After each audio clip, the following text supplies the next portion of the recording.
আমার নাম অনিকেত বাসু। একটি বড় প্রোডাকশন হাউসে স্ক্রিপ্ট রাইটারের কাজ করি লাস্ট 2 বছর ধরে। একই জগা খিচুড়ি মার্কা সিরিয়ালের ডায়ালগ লিখে লিখে বোর হয়ে গিয়ে ফিল্মের স্ক্রিপ্ট লেখার চেষ্টায় ছিলাম। কিছুদিন আগে সেই সুযোগটাও এসে গেল। একজন বড় প্রডিউসার আমায় একটি ভূতের ছবি বানানোর জন্য অ্যাডভান্স দিয়ে দিল, কিন্তু স্ক্রিপ্টটার কিছুতেই এগোয় না। কেমন যেন একটা মনের ভাবনাগুলো কলমে ধরতে পারছি না।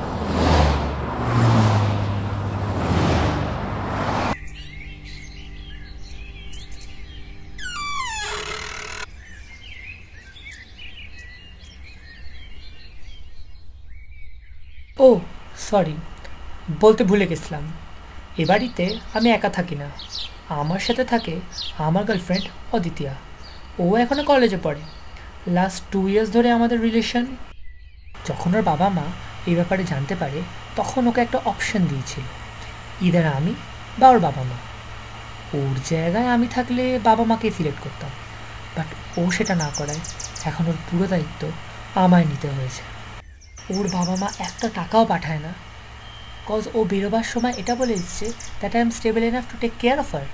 হ্যাঁ, I don't blame her, but ওর বাবা মার তো মিনিমাম ম্যাচুরিটিটা থাকা উচিত, কিছু টাকা তো পাঠানো উচিত।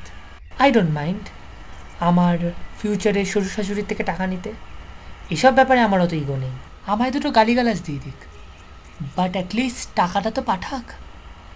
হে baby, I was just thinking about you. You know, তোমার আমার লাইফে আসাটা কত বড় turning point. Really? By the way, তোমার নতুন ফিল্মের স্ক্রিপ্ট কত দিন এগোলো? Have the ghost arrived? Opening ক্রেডিটসই হয়নি, ঘোস্ট। ওয়াই? প্রবলেমটা কী হয়েছে? ইউ নো, আমার মাথায় দুটো স্ক্রিপ্ট আছে, কিন্তু লেখার সময় একটাও ফুটিয়ে তুলতে পারছি না। আই থিঙ্ক এই জঘন্য সিরিয়ালের স্ক্রিপ্ট লিখে লিখে my creativity has been done with. ওই কনক আর টাপ্পুর আর মুকুলের প্রেমের কাহিনী ছাড়া আমার দ্বারা কিচ্ছু লেখা হবে না। Don't think like this. Okay, I have a plan. আজ বিকেলে আমরা দুজন তোমার স্টোরিগুলো নিয়ে কিছু ডিসকাস করবো, আর আমি তোমার কিছু সাজেশনই দিতে পারবো। Suggestion? That's a really good idea. Great, you just cheer up. ও নাকি সাজেশন দেবে আমায়, তাহলেই হয়েছে। ঘোষ ফিল্ম পাল্টে না রোম্যান্টিক কমেডি হয়ে যাবে।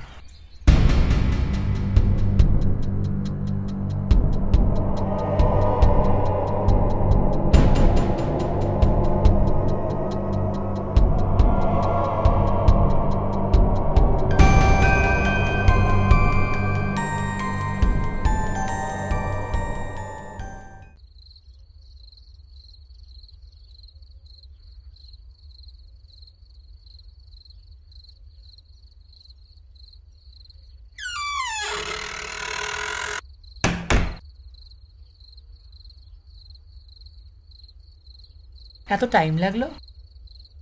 একটা সিরিয়াল দেখছিলাম, দেখাচ্ছিল যে ভিলেন এসে হিরোইনকে রেপ করতে যাবে, suddenly the episode ends. Oh God, এরপর কনকে কি হবে?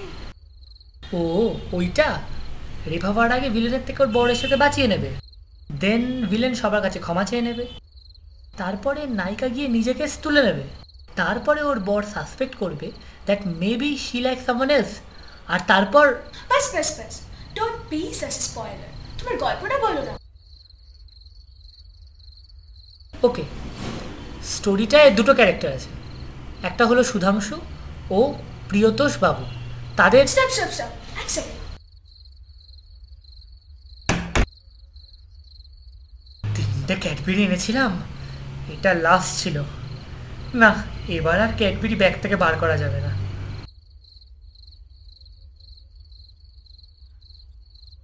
নাও তোমার স্টোরি শুরু করো। ওকে, হেয়ার ইট গোজ। স্টোরিটা হলো সুধাংশুর। সুধাংশু একটি পাড়ার বখাটে ছেলে, সারা দিন আড্ডা মেরে বেড়ায়। ওদের পাড়ায় নতুন একজন গভর্নমেন্ট অফিসার এসছেন, ওনার নাম হলো প্রিয়তোষ বাবু। গল্পটা এদের দুজনকে নিয়ে।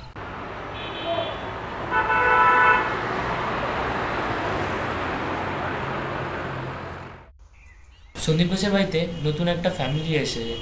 ওদের মেয়েটাকে যা দেখতে না, ওদিনকে বাজারের পথে দেখলাম, যা দেখতে না মনটা জুড়িয়ে গেল। তাই তো, তাহলে দেখতে হচ্ছে তো। এবারে পুজোয় 500 টাকা দিয়ে জিন্স কিনেছি, একটা না একটা তুলবই মামা, খালি হাতে আর ভাল লাগছে না। খালি হাতে কোথায়? এই তো মুড়ি খাচ্ছিলিস। আরে চুপ কর তো, ওই তো সুধাংশু আসছে।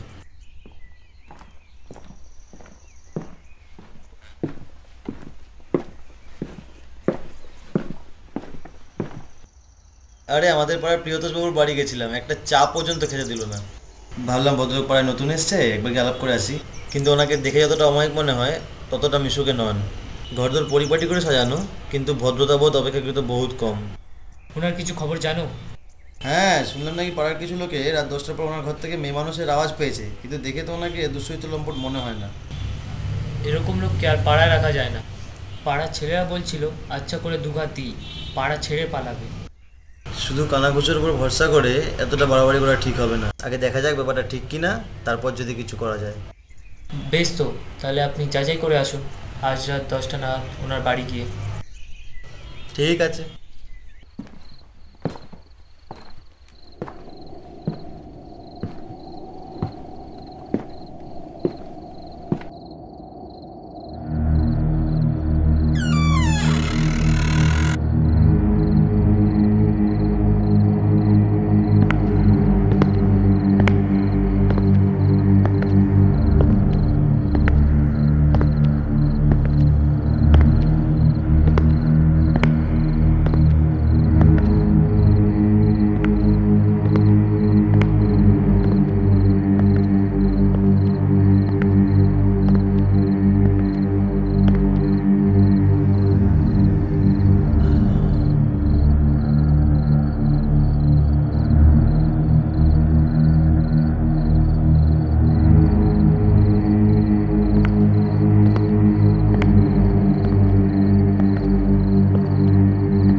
যাও, তোমার সাথে কথাও বলবো না, আসবো না। কেন তুমি?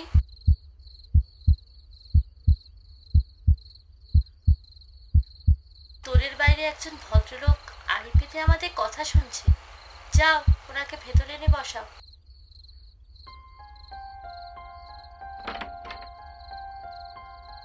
আসুন আসুন।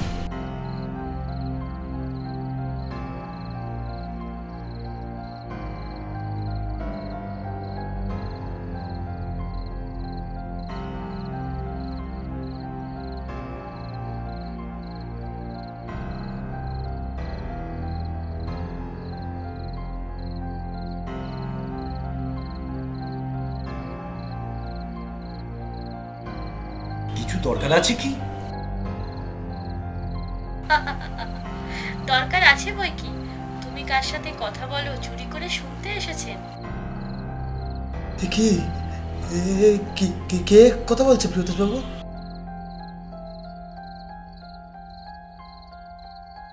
উনি আমার স্ত্রী। আপনার স্ত্রী? কিন্তু উনি তো... কিন্তু তিনি মারা গেছেন, তাই না? তাতে আপনার কি? কেন আমার স্বামীকে বিরক্ত করতে এসেছেন? যান, বাড়ি যান। কিরকম মানুষ আপনি? আমার স্বামীর চরিত্র তদারক করার কি অধিকার আছে আপনার? উনি আপনাদের পাড়ায় এসেছেন, আপনাদের পাড়া পবিত্র হয়ে গেছে।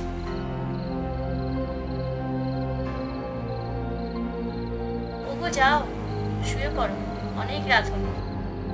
যাওয়ার আগে এক্ষুনি গান শুনিয়ে দিয়ে যাও না। তুমি শুনবে?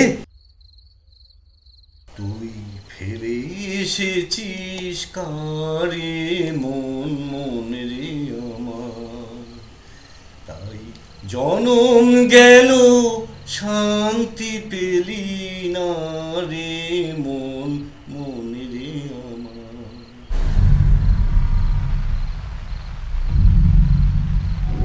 কিন্তু রেডিওর ভেতর থেকে ও রেডিওতে প্রতিদিন আমার সাথে কথা বলে। ওর মৃত্যুর পর থেকে এমনিভাবে প্রতিদিন হয়ে আসছে। ওই তো আমার একমাত্র স্বপ্ন। সংসারের সব কিছু করে, আমাকে সাহায্য করে, আমার প্রয়োজনীয় কাজ পর্যন্ত উনি করে দেন।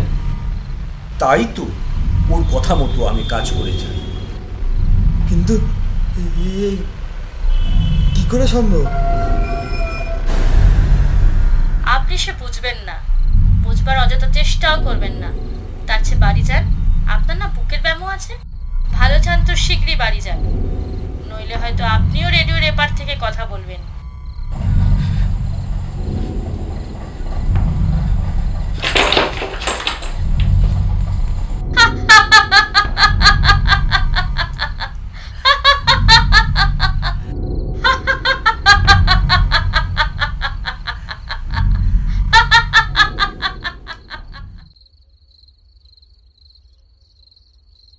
কেমন লাগলো? Cadbury was good. No, the story. ভালোই, বাট রেডিও থ্রুতে আত্মা তো আমার বউয়ে sounds a bit far-fetched. Listen Aditya, যদি ইনসেপশনের মতো মুভি ফারফেচ না হয়, দেন এটাও নয়। এই মহিলাটি রোজ ওর স্বামীকে ভালোবাসতো বলে আসতো, এর মধ্যে ফারফেস্টের কোনো ব্যাপারই নেই। Yeah, but কিছু মিসিং ছিল। এনিওয়েজ, সেকেন্ড স্টোরিটা শুনবে কি? এক মিনিট প্লিজ।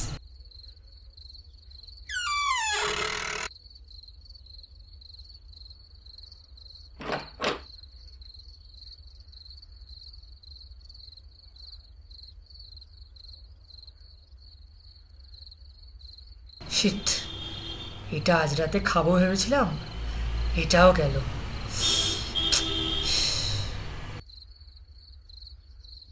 নেক্সট স্টোরিটা হলো সাউথ কলকাতার এক ডাক্তারের। সে বেশ অনেকদিন ধরেই প্র্যাকটিস করছে। এরকমই একদিন সে প্র্যাকটিস করে বাড়ি ফিরেছে, ফিরে শুয়ে আছে ক্লান্ত হয়ে। এমন সময়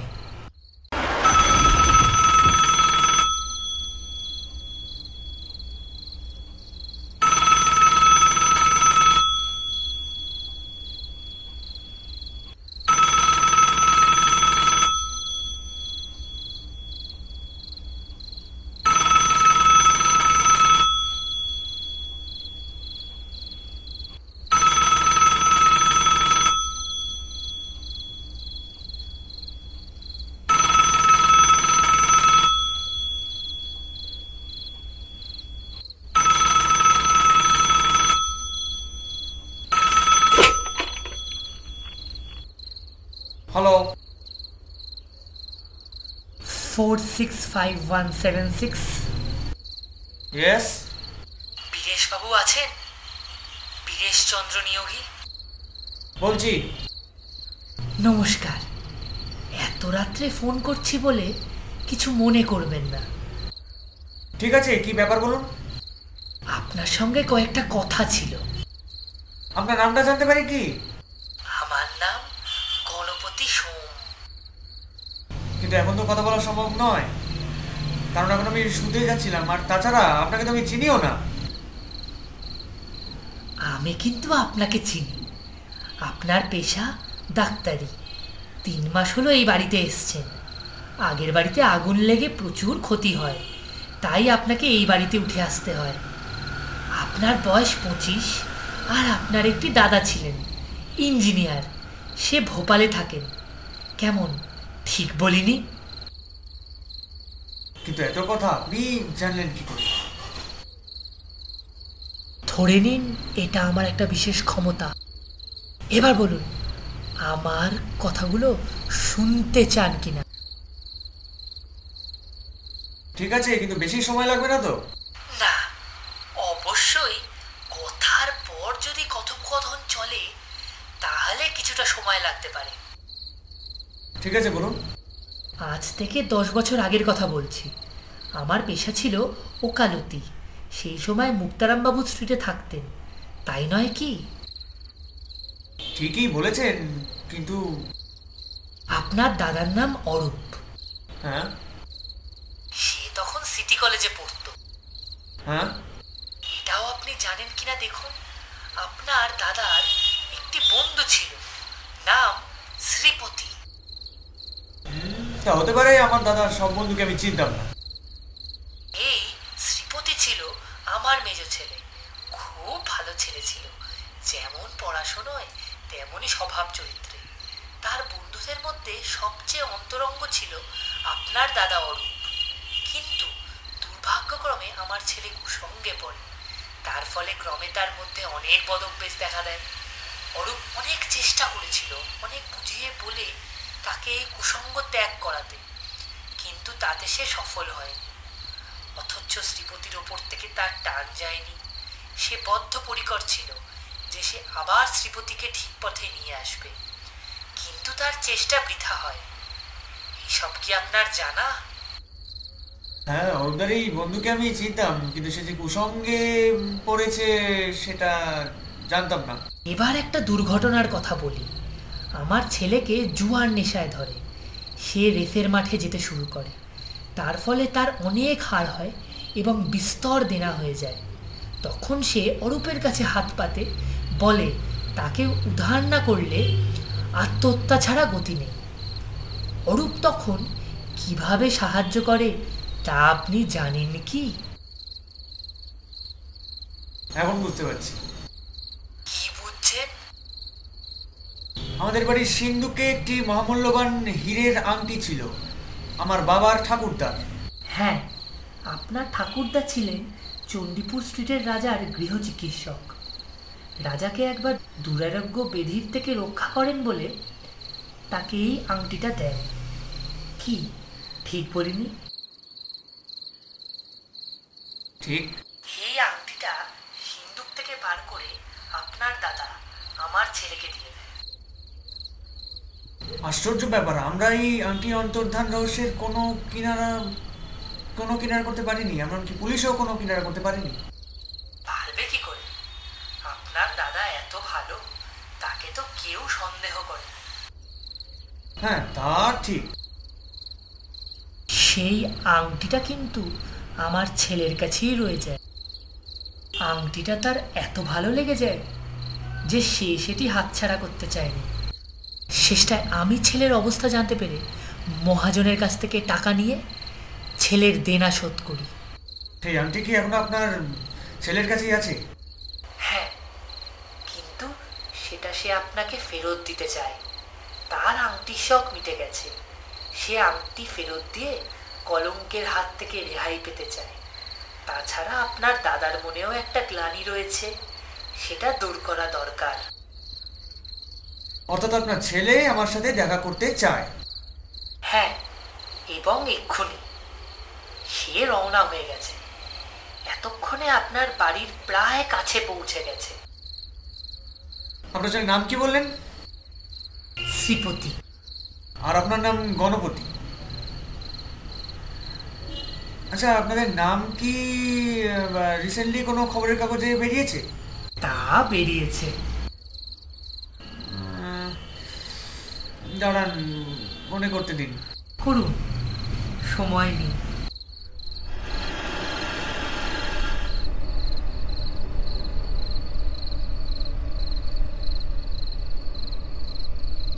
মনে পড়ছে, কালকের কাগজে বেরিয়েছে আপনাদের নাম। ব্যারাকপুর ট্রাঙ্ক রোডের কাছে একটা বাসের সাথে লরির মুখোমুখি সংঘর্ষে 3 জনের তৎক্ষণাৎ মৃত্যু হয়। তার মধ্যে একজন ড্রাইভার আর 2 জন বাপ আর ছেলে। নাম শ্রীপতি সোম আর গণপতি সোম। তা আপনি ঠিকই বলেছেন, আমি সেই গণপতি সোম। আপনি তার মানে? তার মানে আপনি যা ভাবছেন তাই? এটা এটা কি করে সম্ভব? কেন অসম্ভব হবে? দেখুন তো আপনি শব্দ শুনতে পাচ্ছেন কিনা।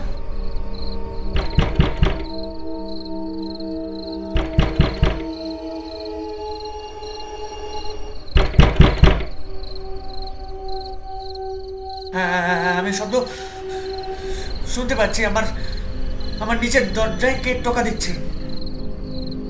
নিচে আমার ছেলে অপেক্ষা করছে। না না না, আমি আমি আমি দরজা খুলবো না, আমি দরজা খুলবো না। দরজা না খুললেও সে ঢুকতে পারবে, সেই ক্ষমতা তার আছে। এবার শুনুন তো কোনো আওয়াজ পাচ্ছেন কিনা।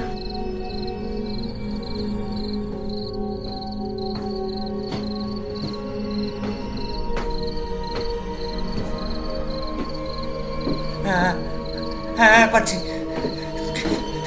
কে যেন আমার সিঁড়ি দিয়ে ওপরে উঠে আসছে। আপনি কোনো চিন্তা করবেন না বীরেশবাবু, সে আপনাকে কোনো বিরক্ত করবে না। সে আপনার পাশের ঘরে গিয়ে টেবিলের ওপর রেখে আসবে আংটিটা। আপনি আপনি আপনার ছেলেকে ডেকে নিন, ডেকে নিন আপনার ছেলেকে। আপনি কোনো ভয় নেই বীরেশবাবু, সে আপনার দোতলায় পৌঁছে গেছে।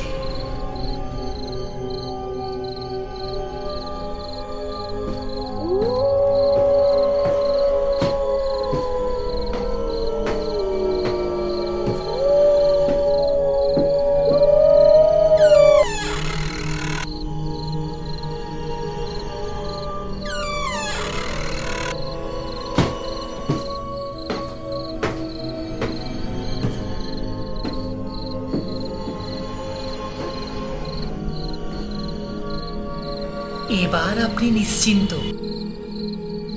আপনি টেলিফোন রেখে দিয়ে পাশের ঘরে গিয়ে দেখুন। আমি আসি। আপনার সঙ্গে আলাপ করে ভালো লাগলো। Good night.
জমেছে টেলিফোনের থ্রুতেই ভূত।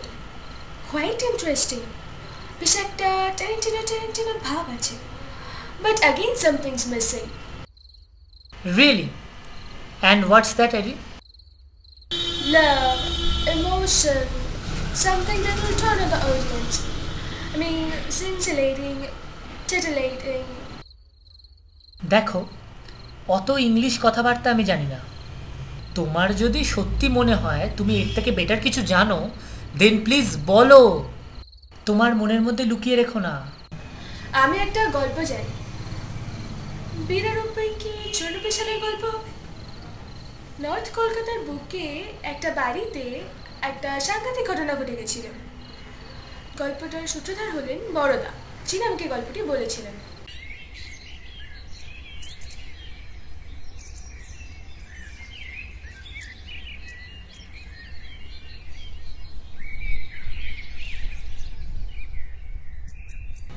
আমি বড়দা, বাড়ি মুসৌরিতে। হাওয়া বদলের জন্য একরকম আমার শ্যালকের চিঠি পেয়েই কলকাতায় এসেছি। উত্তর কলকাতায় যদুবাবু স্ট্রিটে আমার শালার বাড়ি। কয়েকদিন থেকেই গায়ে বেশ গতি লেগেছে। তার মধ্যে আমার শ্যালক বেশ মাংসাশী। বাড়িতে তো মাংস মটনের শ্রাদ্ধ চলছেই। কয়েকটি নতুন বন্ধু জুটে গেল। একটি ছোকরার সঙ্গে আলাপ হলো, নাম প্রমথ রয়, বয়স 23 কি 24। যেমন মিষ্টি চেহারার তেমনই নরম স্বভাব। ভালো সরকারি চাকরি করে। মনটা অতি আধুনিক হলেও উগ্র নয়। প্রমথ অবিবাহিত, একলা থাকে। মাঝে সাঝেই বিকালে আমাদের বাড়ি এসে 1 কাপ চা সেবন করে বাড়ি ফেরে। আজ প্রমথর বাড়িতেই চায়ের নিমন্ত্রণ রক্ষা করতে এখানে এসেছি। চা সেবন ও ধূম্রপান চলছে। এমন সময় আমার শ্যালক বেদজনি নিয়ে কথা শুরু করল।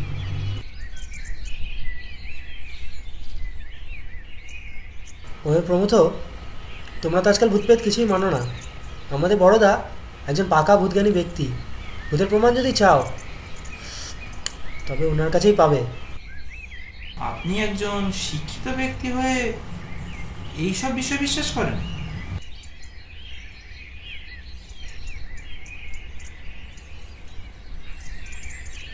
শিক্ষিত লোকেরা এমন অনেক কিছু বিশ্বাস করে যেগুলো বিশ্বাস করতে না অশিক্ষিত লোকেরা লজ্জা পাবে। যেমন ধরো না, ফ্রয়েডিয়ান সাইকোঅ্যানালিসিস বা পাভলোভের বিহেভিয়ারিজম। প্রমথ বুদ্ধিমান ছেলে, তাই আর কথা বাড়ালো না।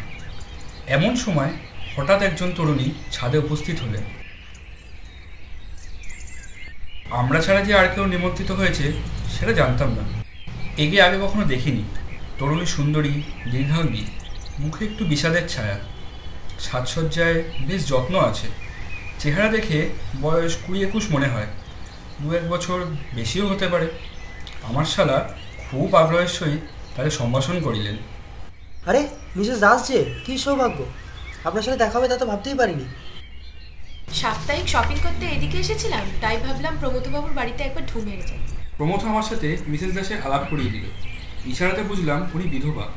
বাগবাজার স্ট্রিটে ওনার বাড়ি, গঙ্গার একদম ধারে ঘেঁষে। চা কেক সহযোগে গল্প চলতে লাগলো। দেখলাম একদিকে উনি যেরকম আধুনিক, অন্যদিকে সেরকম সংযত। তার সুন্দর চেহারার প্রবল আকর্ষণ আছে, অথচ তার সঙ্গে খুব বেশি ঘনিষ্ঠতা করাও চলে না। তিনি অত্যন্ত সহজভাবে সবার সাথে ইয়ার্কি করতে পারেন, কিন্তু ওনার সাথে ইয়ার্কি মারার সাহস কারণ নেই। প্রমথকেও লক্ষ্য করলাম। প্রমথর জীবনে যে প্রেমঘটিত কোনো জটিলতা আছে তা জানতাম না। এখন দেখলাম বেচারা একদম হাবুডুবু খাচ্ছে। কম্পাসের কাঁটা এমনি সময় ঠিকঠাকই থাকে, কিন্তু চুম্বকের কাছে এলে একেবারে অধীর, অসম্বৃত হয়ে পড়ে। প্রমথর অবস্থা যেন ঠিক সেরকম। তার প্রতিটি কথা, প্রতিটি অঙ্গভঙ্গি বুঝিয়ে দিচ্ছে যে সে মেয়েটিকে ভালোবাসে। লোকলজ্জার খাতিরেও তার মনের অবস্থা লোকবার ক্ষমতাই নেই। মনে মনে উত্তেজিত হয়ে উঠলাম। এই যে বিচিত্র রোম্যান্স মুখরিত হয়ে উঠছে, তার পরিণতি কোথায়? চায়ের পর্ব শেষ হতেই মিসেস দাস উঠে দাঁড়ালেন। একদিন আসুন না আমার বাড়িতে, একটু নিরিবিলেই যা, নয়তো খুব সুন্দর জায়গা। গঙ্গার থেকে সূর্যোদয় দেখতে সত্যি অপূর্ব লাগে। আসবেন কিন্তু। নমস্কার। নমস্কার। মিসেস দাস চলে যাওয়ার কিছুক্ষণ পরেই আমরাও বেরিয়ে পড়লাম।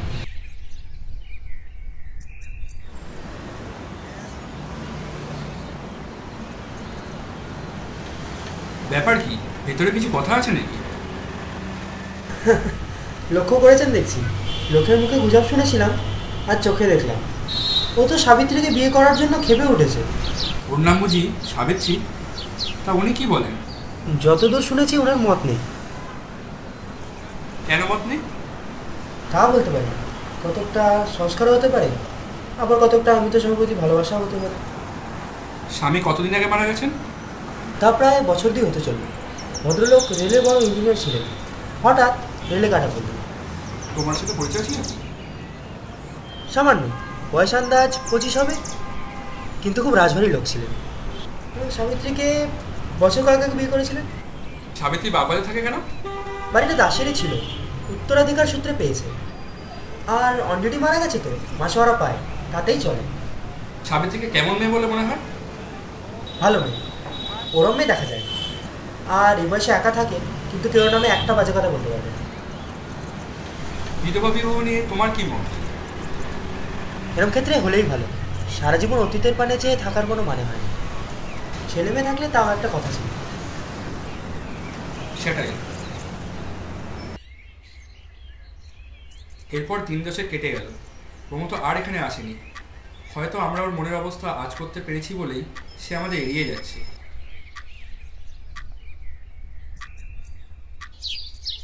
তারপর হঠাৎ একদিন প্রমথ এসে হাজির।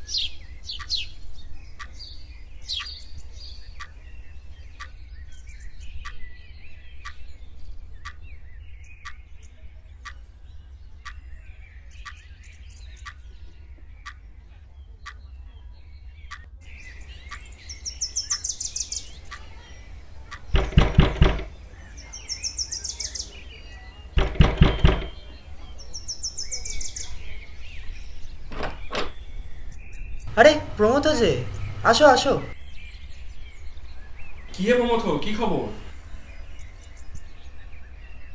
এই মানে মিসেস দাস চিঠি লিখে আমাদেরকে নেমন্তন্ন করেছেন ওনার বাড়ি যাওয়ার জন্য, সূর্যোদয় দেখার জন্য। আসলে সূর্যোদয় দেখতে গেলে রাতে ওখানে থাকতে হবে, নয়তো বা এখান থেকে রাত 2টোর সময় বেরোতে হবে। সেটা কি সুবিধা হবে? তা চিঠিটা পড়েই দেখুন না, বোধহয় অসুবিধা কিছু হবে না।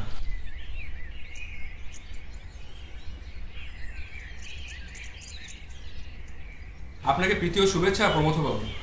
দেখছি আমার সেদিনের নিমন্ত্রণ মুখের কথা বলেই মনে পড়েছে। আমি কিন্তু সত্যিই আপনাদের 3 জনকে নিমন্ত্রণ করেছি। আসুন না রাতে আমার বাড়িতে থেকে সকালে সূর্যোদয় দেখুন। কষ্ট হবে না। আমার বাড়িতে 3 জন অতিথিকে স্থান দেওয়ার জায়গা আছে। কবে আসবেন জানাবেন, বা না জানিয়ে চলে আসলে তাহলেও খুশি হব। আশা করি ভালো আছেন। ইতি সাবিত্রী দাস। তাহলে তো আর কোনো আপত্তি রইল না, যাওয়াই যেতে পারে। তা আজ শনিবার আছে, চলুন না আজই বেরিয়ে পড়া যাক। সব ঠিকঠাক করে সেদিন দুপুরেই আমরা বেরিয়ে পড়লাম।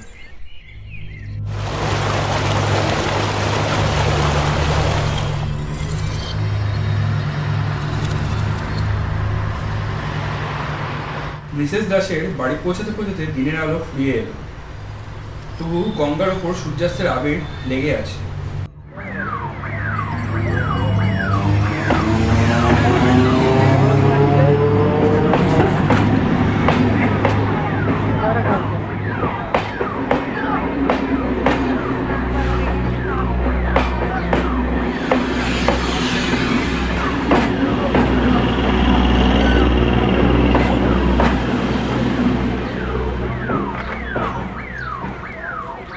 শোনা যায় আসন্ন দুর্ঘটনা কালো ছায়া ফেলে তার আগমন বার্তা জানিয়ে দেয়। কিন্তু আশ্চর্য, সেদিনের দুর্ঘটনা বিন্দুমাত্র পূর্বাভাস পায়নি।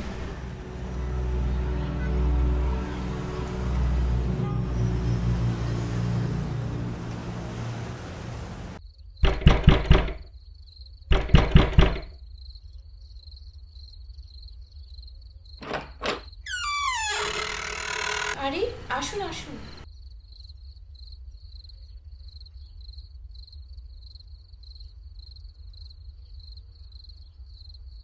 মিসেস দাস খুব আনন্দের সাথে অভ্যর্থনা করে ভেতরে নিয়ে গেলেন। চোখ মুখ ধুয়ে ডাইনিং রুমে গিয়ে দেখি চা তৈরি।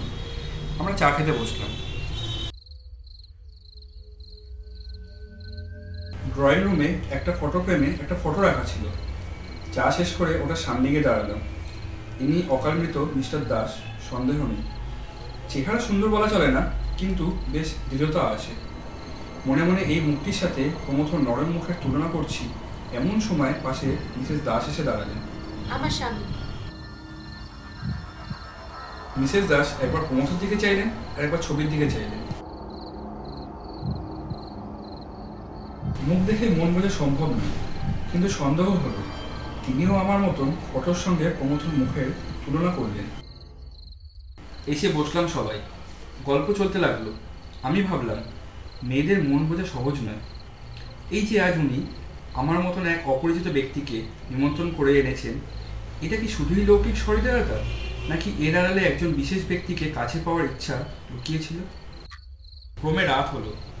উত্তর দিক থেকে একটা খুব ঠান্ডা হাওয়া মাথার ওপর দিয়ে সাই সাই করে বইতে লাগলো। আমরা রাতের খাওয়া শেষ করে যখন উঠলাম তখন প্রায় 11টা বাজে। খাওয়াটা ভালোই হলো বলো?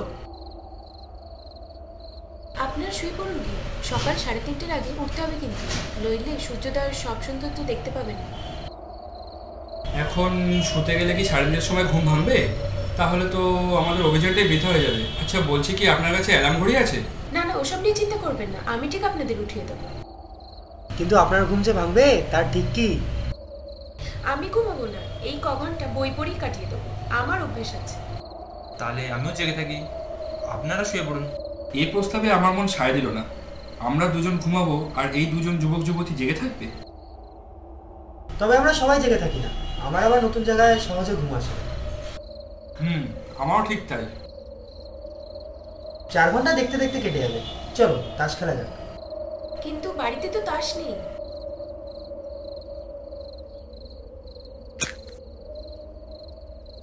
তাহলে অন্য কিছু গল্প করা যাক। আপনি এ বাড়িতে একা থাকেন মিসেস দাস, আপনার ভয় করে না? ভয়? কিসের ভয়? ওই ধরুন ভূতের ভয়। ভূতের ভয়? ভূত বলে কিছু আছে নাকি? বড়দেবাবু যত সব কুসংস্কার। পরজন্মে আমি বিশ্বাস করি, কিন্তু ভূত কি জানি। ভূত নেই। ভূত শব্দের যে অর্থই ধরো না কেন, ভূত হতে পারে না। আছে শুধু বর্তমান আর ভবিষ্যৎ। বর্তমান আর ভবিষ্যৎ যদি থাকে তবে ভূত থাকতেও বাধ্য। আমাদের সকলেরই অতীত জীবন আছে, আর সেটাই ভূত। তোমারও ভূত আছে প্রমথ, আর তাকে এড়ানো সম্ভব নয়। তবে মরা মানুষের সাথে আমাদের তফাতেই যে মরা মানুষের সবটাই ভূত, আর আমাদের কিছুটা ভবিষ্যৎ আর কিছুটা বর্তমান আছে। ওসব হেয়ালে আমি বুঝি না। মৃত্যুর পর যে আত্মা বেঁচে থাকে তা প্রমাণ করতে পারবেন কি? নির্জনী সম্বন্ধে আমাদের বড়দাই খবর রাখে, উনাকে জিজ্ঞেস করুন। দেখুন, যে জেগে ঘুমায় তাকে জাগানো সম্ভব নয়। তবে এটুকু বলতে পারি যে অনেক বৈজ্ঞানিক বুদ্ধিসম্পন্ন মানুষ প্রেতজনিতে বিশ্বাস করতেন, যেমন উইলিয়াম ক্রুজ, কোনান ডয়েল। আমি ওসব বিশ্বাস করি না। ভূত আছে সেটা কি আপনি প্রমাণ করতে পারবেন? নতুবা কয়েকটা বিলিতির নাম বলে আমায় কাবু করতে পারবেন না। বেশ, বিশ্বাস করা না করা সেটা তোমার ব্যাপার, কিন্তু চেষ্টা করে দেখতে ক্ষতি কি? আসুন মিসেস দাস, প্ল্যান চেক করা যায়। Plan check? ভূত নামাবেন? প্রমথবাবুকে বিশ্বাস করানোর আর তো কোনো রাস্তা দেখি না। তবে আপনার যদি ভয় করে তাহলে আর কাজ নেই। না, তা আপত্তি নেই। বেশ, তো করাই যাক না। আর যাই হোক, সময় তো কাটবে।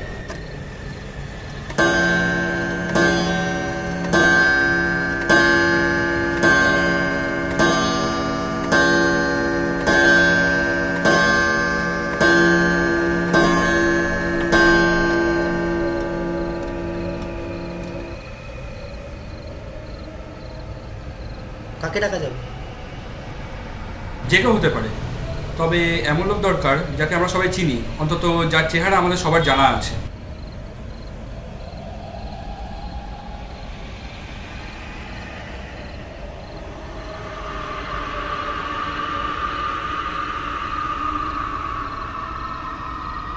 হ্যাঁ, ওনাকেই দেখা যায়। যদিও আমরা ওনাকে দেখিনি, তবে ছবিতে কাজ চলে যাবে। আপনারা সবাই চোখ বন্ধ করে ওনার কথা ভাবুন। আঙুলে আঙুল রেখে চোখ বন্ধ করে মিস্টার দাসের ধ্যান শুরু করে দিলাম।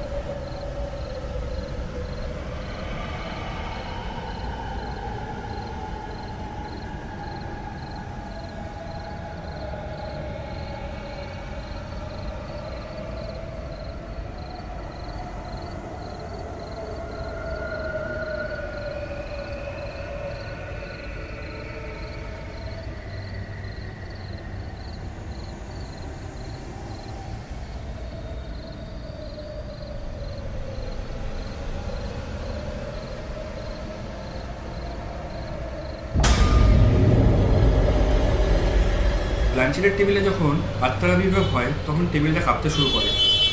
মনে হয় যেন টেবিলের মোড়া কাঠে প্রাণ সঞ্চার হয়ে গেছে, তার ভেতর দিয়ে একটা স্পন্দন বইতে থাকে।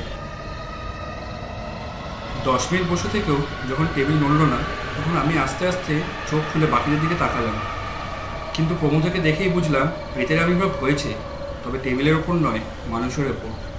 ওর মুখটা বুকের ওপর ঝুলে পড়েছে, ঠোঁটটা নড়ছে, মুখের চেহারাটা পাল্টে গেছে। কেউ এসেছেন কি?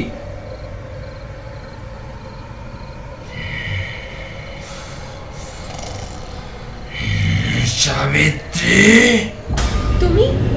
তুমি এসেছো? তারপর প্রমথ উঠে দাঁড়ালো, মুখ দিয়ে ফেনা বেরোচ্ছে। তারপর সাবিত্রীকে ঝাঁপিয়ে পড়ে গলা চিপে ধরল। তুমি আবার বিয়ে করতে চাও? দেবো না, দেবো না, তুমি আমার, তুমি আমার। আমি আর আমার শ্যালক প্রমথকে টেনে নিয়ে চললাম বারান্দার দিকে। সেখানে তার মাথায় বালতি বালতি জল ঢালে।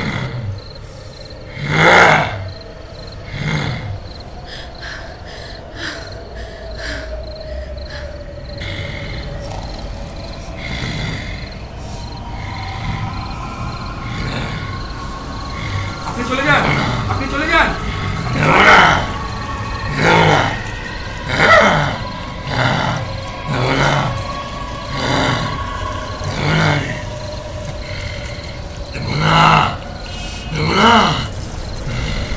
কিছুতেই দেবো না।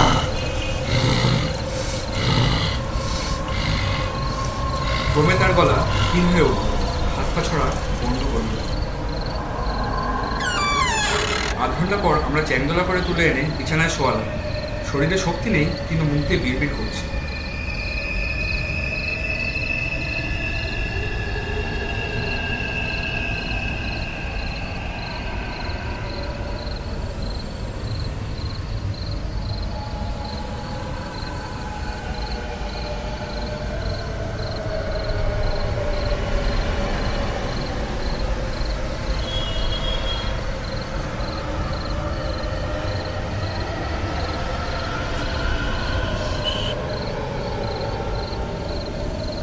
শ্যালক, এক কাপ চা বানাতে বলো।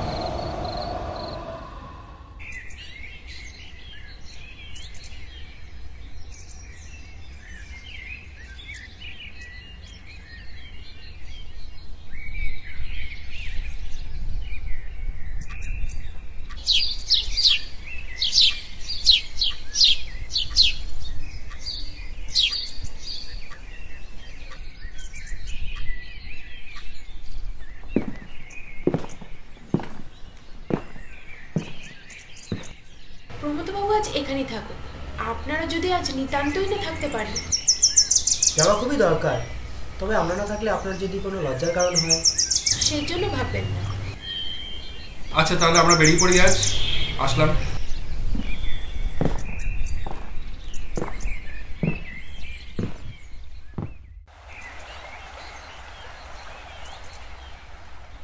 সাবিত্রী কথায় আমরা নিশ্চিন্ত হয়ে বেরিয়ে পড়লাম, এই ভেবে যে কোনো চিন্তার ব্যাপার নেই। ঘুম ভাঙলেই সে সহজ মানুষ হয়ে বেরিয়ে পড়বে। পরদিন খবর পেলাম প্রমথ বাড়ি ফিরে এসছে, কিন্তু আমাদের সাথে সে দেখা করতে এলো না। ভাবলাম আমি যাই, দেখা করে আসি। হয়তো এইসব ঘটনার পর তার আসতে সংকোচ বোধ হচ্ছে, তাই আমি গেলাম ওর বাড়ি।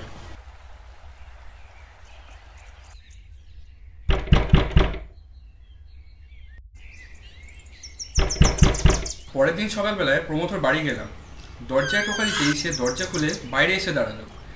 তার চেহারার কি একটা সূক্ষ্ম পরিবর্তন হয়েছে। সে কটমট করে কিছুক্ষণ চেয়ে থাকলো, তারপর মুখের ওপর দরজাটা বন্ধ করে দিল। প্রমথর সঙ্গে এই আমার শেষ দেখা। তারপর দিনই আমি কলকাতা থেকে মুসৌরি ফিরে গেলাম। মাসখানেক পর শ্যালকের কাছ থেকে একটা চিঠি পেলাম। তিনি একটা আশ্চর্য খবর দিলেন। সাবিত্রীর সঙ্গে নাকি প্রমথর সিভিল ম্যারেজ হয়ে গেছে। আমার ধারণা হয়েছিল যে ব্যাপারটা ঘটেছে তারপর তাদের মধ্যে বিবাহ অসম্ভব। শ্যালক আরেকটি খবর দিলেন, সেটি আরও অদ্ভুত। এই অল্প সময়ে নাকি প্রমথর চেহারায় অনেকখানি পাল্টে গেছে। তার চেহারাটা ক্রমশ মৃত মিস্টার দাসের মতন হয়ে দাঁড়াচ্ছে। এমনকি মিস্টার দাসের মতন চিবুকের মাঝে একটা খাজও নাকি দেখা দিচ্ছে। তাহলে কি মিস্টার দাসের প্রেতাত্মা প্রমথকে নিজের শরীর থেকে উৎখাত করে নিজেই কায়েমি হয়ে বসেছে এবং নিজের বিধবাকে আবার বিয়ে করেছেন? নাকি আর কি হতে পারে? যদি তাই হয় তাহলে প্রমথর আত্মার কি হলো? কোথায় গেল সে?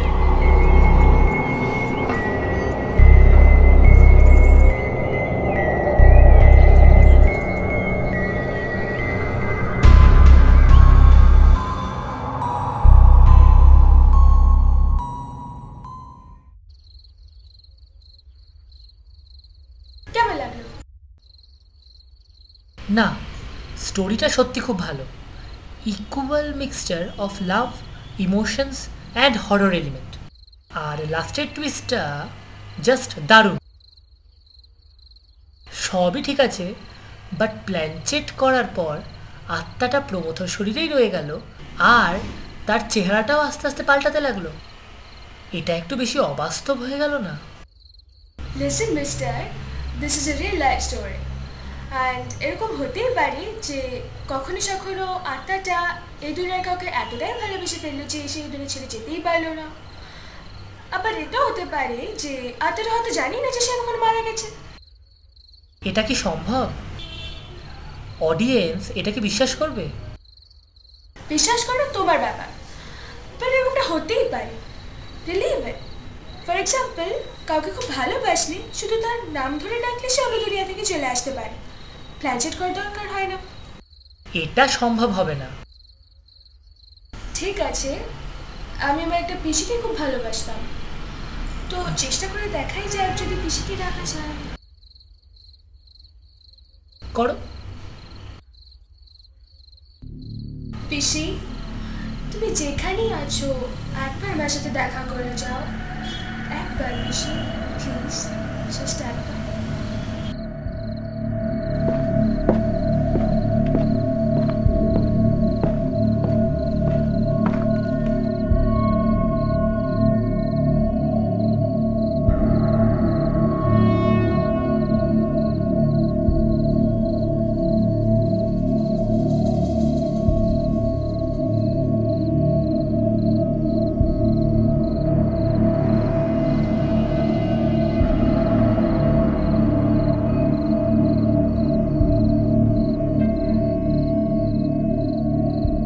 কিছুই তো হলো না।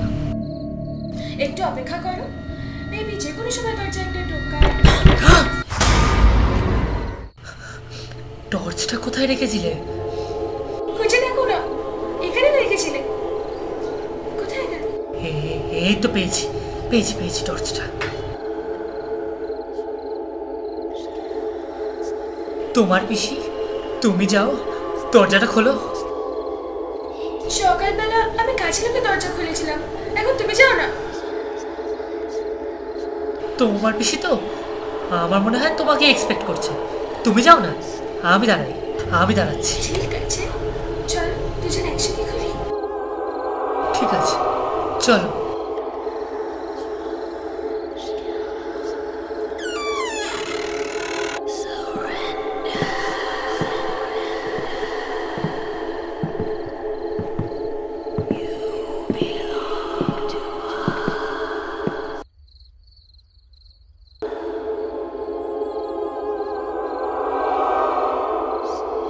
আরে বাবা রে, তুমি আমার ভয় দেখাচ্ছ কেন এভাবে? একটু দাঁড়াও। ঠিক আছে, চলো। চলো।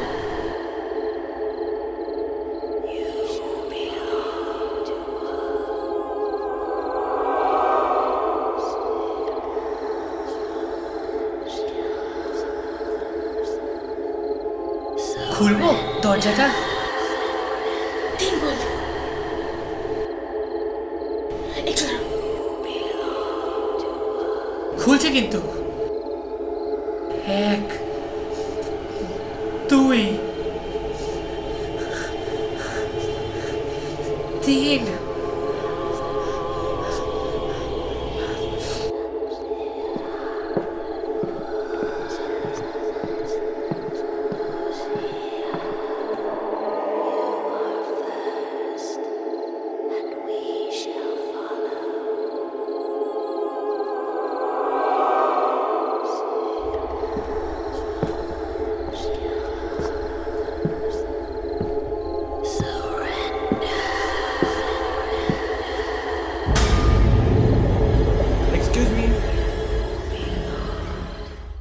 কি ব্যাপার?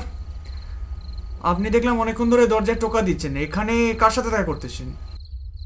এখানে যে মেয়েটি থাকে তার পিসি আমি। মাঝে আমাদের সাথে যোগাযোগ ছিল না, ও রাগ করে একটি ছেলের সাথে বেরিয়ে চলে এসেছিল। তারপর থেকে ছেলেটিও এখানে থাকে। আজ হঠাৎ কি হলো জানি না, আমাকে ফোন করে দেখা করতে বললো। দেখুন, আমার মনে হচ্ছে আপনার কোথাও একটা ভুল হচ্ছে। লাস্ট 3 মাস ধরে এই ফ্ল্যাটে কেউ থাকে না, ফ্ল্যাটটা ফাঁকা। কি? আমাকে তো এই অ্যাড্রেসটাই বললো। আমি তো ফোন করে আমাকে যা বললো আমি তো সেটাই নিলাম। দেখুন, সেটা হতে পারে, কিন্তু এখানে এখন আর কেউ থাকে না। আপনি বরং আসুন। আচ্ছা, বাই দ্য ওয়ে, আপনি কি বলছিলেন ছেলেটি কি করতো? সিরিয়ালের স্ক্রিপ্ট রাইটার ছিল। সিরিয়ালের স্ক্রিপ্ট রাইটার ছিল। আচ্ছা আচ্ছা আচ্ছা, দাঁড়ান দাঁড়ান দাঁড়ান, জাস্ট এ মিনিট। হ্যাঁ হ্যাঁ হ্যাঁ, এখানে একটি ছেলে থাকতো বটে, একটু লম্বা করে ছেলেটি। হ্যাঁ হ্যাঁ হ্যাঁ, সাথে একটি মেয়েও ছিল, দেখতে বেশ ভালো মেয়েটিকে। কিন্তু কি? লাস্ট 3 মাস আগে ছেলেটি এবং মেয়েটি দুজনেই মারা যায়। কি বলছেন আপনি? এটা কি?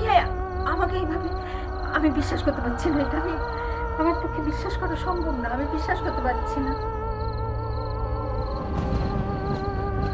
আগে হ্যাঁ, ওই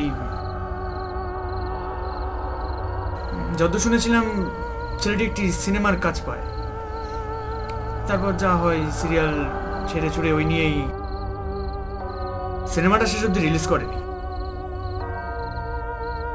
ফলত ছেলেটি বেকার হয়ে পড়ে, তারপর ছাদ থেকে ঝাঁপ মেরে সুইসাইড।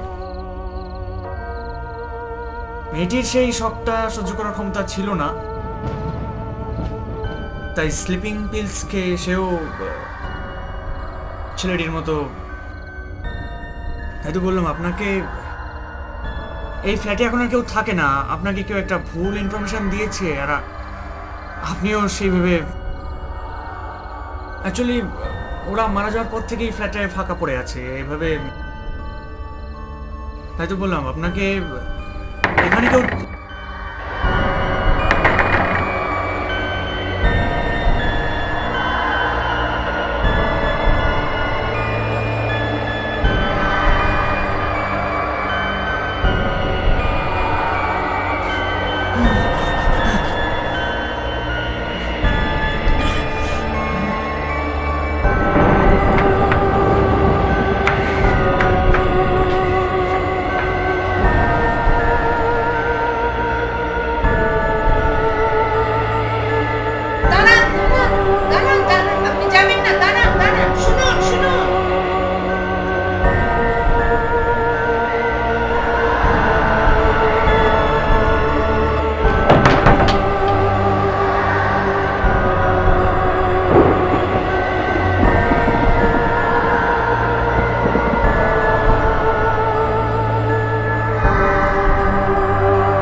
তারপর হঠাৎ করে সূর্যদাস উঠে দাঁড়ায়।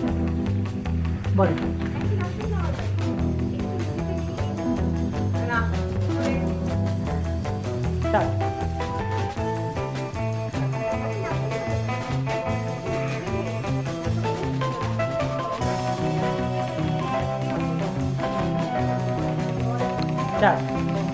উঠে দাঁড়ায়।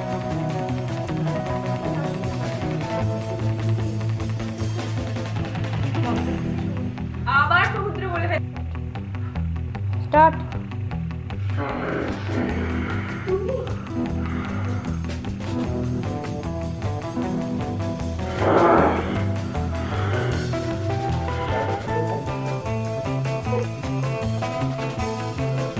কিন্তু বলা যায় স্টার্ট।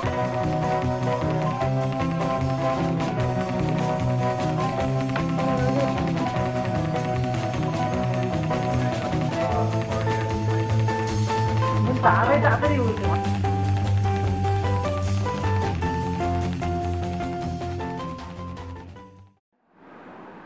আপনারা শুয়ে পড়ুন, সকাল 3:30টার আগে উঠতে হবে, নইলে সূর্য